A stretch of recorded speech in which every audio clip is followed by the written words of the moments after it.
아브넬은 탐욕이 가득한 사람, 또 선왕의 후첩과 동거할 정도로 교만이 극에 달한 사람이었습니다. 이스보셋을 왕으로 세웠지만 자신의 잘못을 책망하는 이스보셋에게 적방한 하장의 태도를 보이며 하루아침에 돌아서는 신이라고는 눈금만큼도 찾아볼 수 없는 기회주의자이기도 했습니다.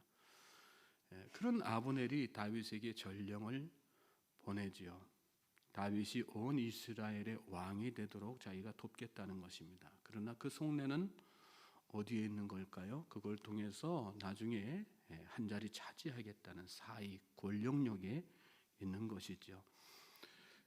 다윗은 아브넬의 행실을 익히 잘 알고 있었어요. 그리고 그 속내 또한 훤히 꿰뚫고 있었습니다. 그럼에도 불구하고 다윗은 아브넬의 제안을 즉각적으로 수용합니다. 이해할 수 없는 처사로 보여요.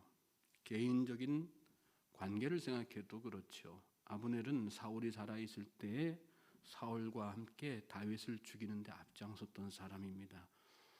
또 다윗은 지금까지 사람을 아끼고 사랑했을지언정 의지한 적은 한 번도 없었습니다. 오직 하나님만 바라보고 달려온 사람이 다윗이었다는 이야기죠. 그런 다윗에게 내가 당신을 도와 왕이 되게 하겠다는 그 아브넬의 말이 가당키는 한 이야기겠어요? 가당치 않은 일이죠. 다윗이 속이 없습니까? 생각이 없습니까? 능력이 없습니까? 믿음이 없습니까? 겉으로 드러나지 않는 특별한 이유가 있었다는 얘기죠. 그 힌트를 말씀에서 찾을 수가 있습니다. 먼저 지난 본문 8절 9절 이렇게 보시면 여호와께서 다윗에게 맹세하신 대로 내가 이루지 아니하면 하나님이 아브넬에게 벌 위에 벌을 내리심이 마땅하니라. 그 맹세는 곧 이 나라를 사울의 집에서 다윗에게 옮겨서 그의 왕위를 단에서 부엘세바까지 이스라엘과 유다에 세우리라 하신 것이니라.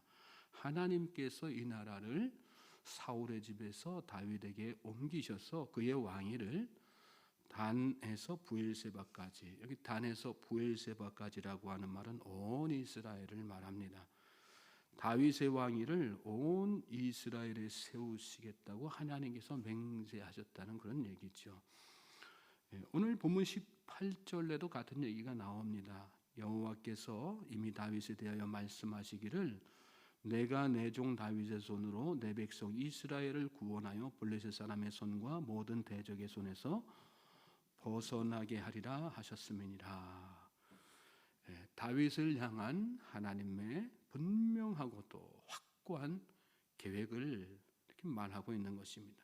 중요한 것은 이 하나님의 계획이 지금은 누구의 입을 통해서 증거되고 있는 거예요? 아브넬을 통해서.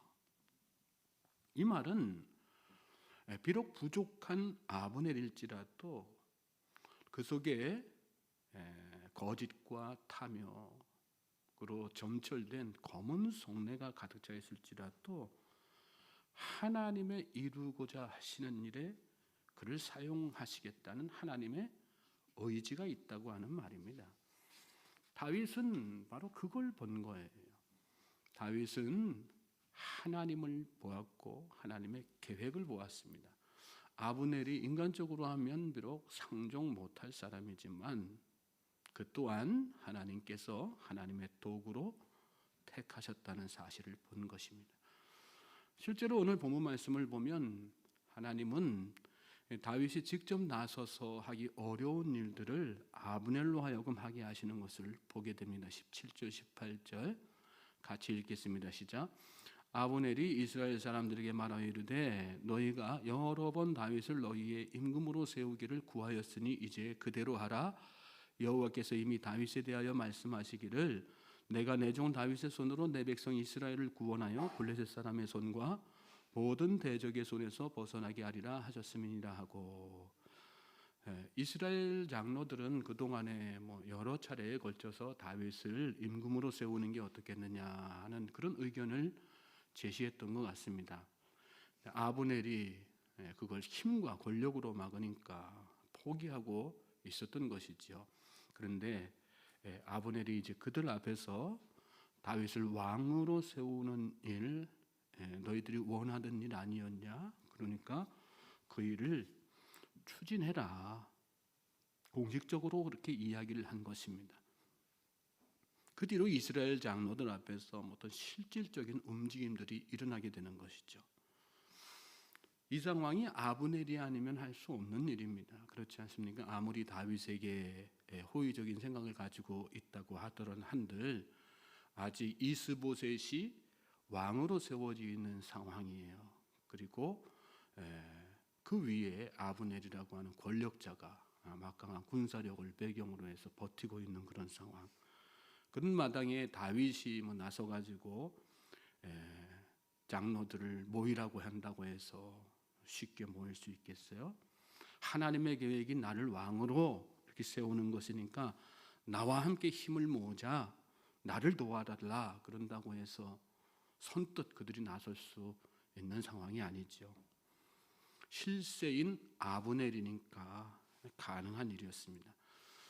또 19절에 보면 베냐민 사람들의 마음도 이 아브넬이 움직이는 것을 보게 돼요. 19절 보십시오.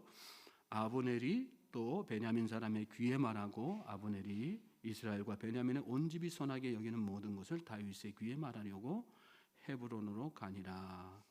베냐민 지파는 사울 왕의 텃밭인 지파죠.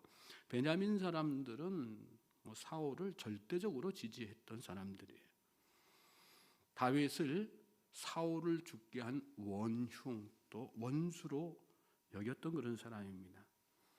다윗이 나서서 그들의 마음을 얻으려고 한다면 그래야 온 이스라엘의 왕으로 이렇게 딱 설 수 있는 것인데 얼마나 많은 노력과 시간 또 위험을 감수해야 될지 모르는 상황입니다. 그런데 사울의 최측근이었던 아브넬이 나서서 그들을 설득하니까 일사천리로 일이 다 진행되는 것을 말씀 가운데 보게 되죠.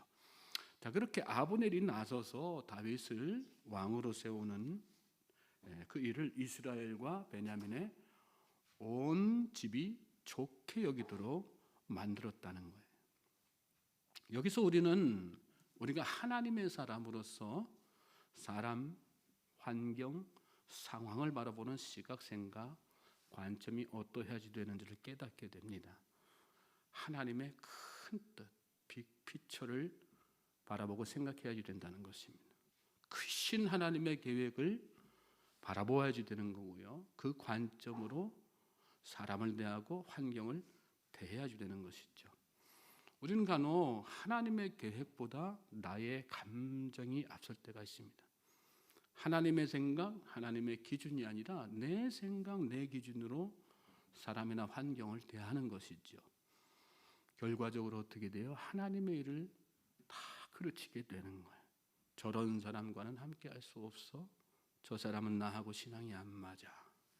근데 그 이면에는 어떤 전제가 깔려 있을까요? 나는 의롭다, 나는 옳다, 자기 의가 이렇게 깔려 있는 거란 말이에요. 우리가 신앙생활하면서 항상 염두에 둬야 되는 것은 뭘까요? 우리는 다 1만 달란트 빚진 자, 1만 달란트 탕감받은 종이라는 사실이에요. 하나님 앞에 우리가 지혜를 구하지 않으면 단 한 가지도 바른 판단과 결정을 할 수 없는 부족한 사람들이라는 것입니다. 감정보다 중요한 것이 하나님의 계획입니다.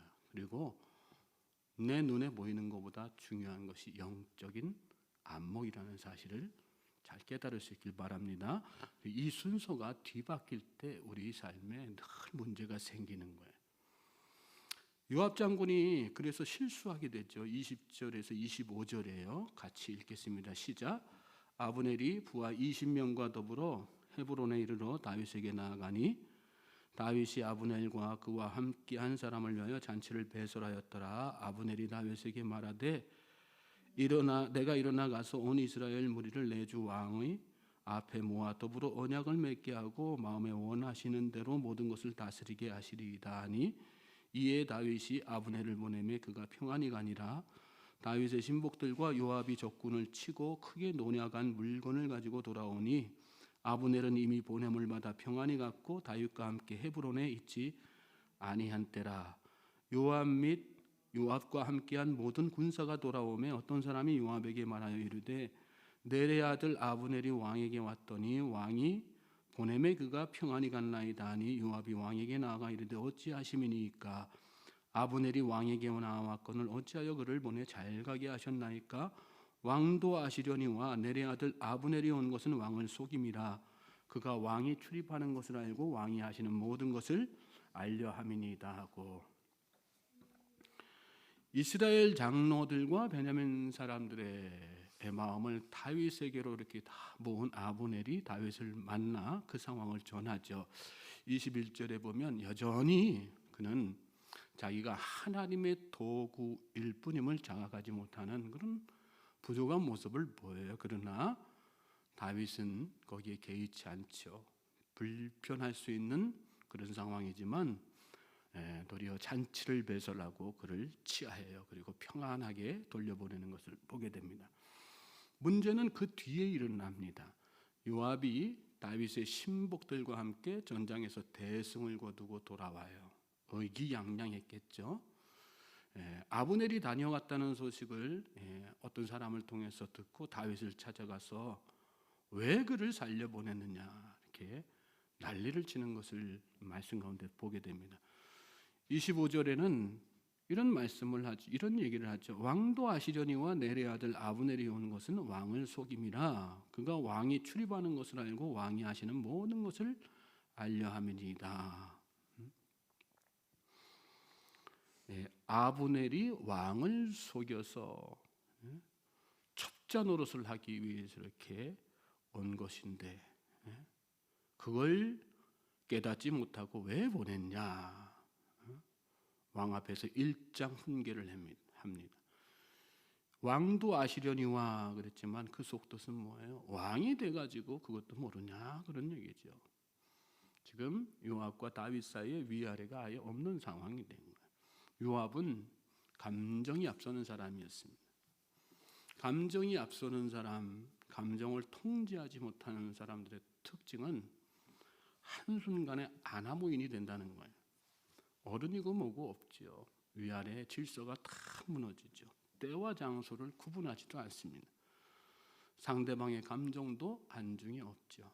그런 사람이 어떤 하나님의 일을 맡거나 교회에 중직을 맡거나 그러면 여러분 교회 안의 질서가 다 무너지게 되죠. 공동체가 어떤 공동체든 다 그렇지만요. 목회자하고 성도를 막 쥐고 흔드는 그런 사람이 돼요. 이 시대 교회의 가장 큰 아픔 중에 하나가 아니겠어요? 잠언 16장 32절에 이런 말씀이 나옵니다. 노하기를 도대하는 자는 용사보다 낫고 자기의 마음을 다스리는 자는 성을 빼앗는 자보다 나으니라. 감정을 잘 다스릴 때 하나님께서 쓰신다는 말씀이죠. 26절부터 30절 말씀 또 같이 계속해서 읽겠어요. 시작. 이에 요압이 다윗에게서 나와 전령들을 보내 아브넬을 쫓아가게 하였더니 시라 우물가에서 그를 데리고 돌아왔으나 다윗은 알지 못하였더라. 아브넬이 헤브론으로 돌아오매 요압이 더불어 조용히 말하려는 듯이 그를 데리고 성문 안으로 들어가 거기서 배를 찔러 죽이니 이는 자기의 동생 아사헬의 피로 말미암음이더라. 그 후에 다윗이 듣고 이르되 넬의 아들 아브넬의 피에 대하여 나와 내 나라는 여호와 앞에 영원히 무죄하니 그 죄가 요압의 머리와 그의 아버지의 온 집으로 돌아갈지어다. 또 요압의 집에서 백탁병자나 나병 환자나 지팡이를 의지하는 자나 칼에 죽는 자나 양식이 떨어진 자가 끊어지지 아니할지로다 하니라. 요압과 그의 동생 아비새가 아브넬을 죽인 것은 그가 기브온 전쟁에서 자기 동생 아사헬을 죽인 까닭이었더라. 다윗 왕 앞에서 이렇게 한바탕 자신의 감정을 쏟아낸 요압은 밖으로 나가가지고 그 길로 전령을 보내가지고 아브넬을 데리고 옵니다. 그리고 성문 안으로 그를 데리고 들어가서 배를 찔러 죽이게 되죠. 다윗은 나중에 그 사실을 알고 요압의 나중이 어떻게 될지를 예언합니다. 개인적인 감정을 쏟아낸 것이 아니라 무죄한 자의 피를 흘린 하나님의 율법, 하나님의 경고를 이렇게 쭉 읊어준 거예요. 27절 끝에 자기의 동생 아사엘의 피로 말멈이었더라. 30절에 또 요압과 그의 동생 아비새가 아브넬을 죽인 것은 그가 기브온 전쟁에서 자기 동생 아사헬을 죽인 까닭이었더라. 성경은 요압 형제가 아브넬을 죽인 것이 그가 다윗에게 말한 것처럼 어떤 대의나 그가 어떤 첩자라서 죽인 것이 아니라 자기의 막내 동생 아사헬에 대한 적인 복수였다고 하는 사실을 강조해서 이렇게 말씀해 주고 있는 것입니다. 요압은 영적으로 무지한 사람, 감정을 앞세우고 하나님의 계획을 다 그르친 사람입니다. 이처럼 여러분 사적인 감정이나 자기 판단은 언제든지 하나님의 크신 계획을 다 방해할 수 있고요, 그르칠 수 있다는 생각을 우리가 잘 깨달아야 되는 것입니다. 마가복음 8장에 보면 예수님께서 고난받고 죽으셨다가 사흘 만에 다시 살아나야 할 것을 말씀하셨어요. 그때 베드로가 나서 가지고 예수님을 붙들고 왜 그러셔야지 되냐고 항변을 하죠. 그때 예수님께서 베드로에게 뭐라고 말씀하세요? 사탄아, 내 뒤로 물러가라. 내가 하나님의 일을 생각하지 아니하고 도리어 사람의 일을 생각하는도다 책망하셨어요. 그리고 무리와 제자들을 향해서 누구든지 나를 따라오려거든 자기를 부인하고 자기 십자가를 지고 나를 따를 것이니라 말씀하셨습니다. 나의 감정과 생각을 앞세우는 것은 사단의 일이란 말씀이에요. 우리는 생각하고 행동하기 전에 또 판단하기 전에 하나님의 뜻을 먼저 생각해야지 되는 것입니다. 하나님의 뜻과 계획이 이루어지기를 위해서 자기를 부인할 수 있는 사람, 내 생각, 내 감정을 다 내려놓을 수 있는 사람이란 얘기죠. 그런 사람이 참된 하나님의 사람이라는 사실을 우리가 잘 자각하고 오늘 하루도 내 생각, 내 뜻이 아니라 하나님의 뜻, 또 하나님의 생각, 하나님의 관점으로 사람을 대하고 환경을 대하는 우리 모든 주의 백성들 되시기를 주님의 이름으로 축원합니다.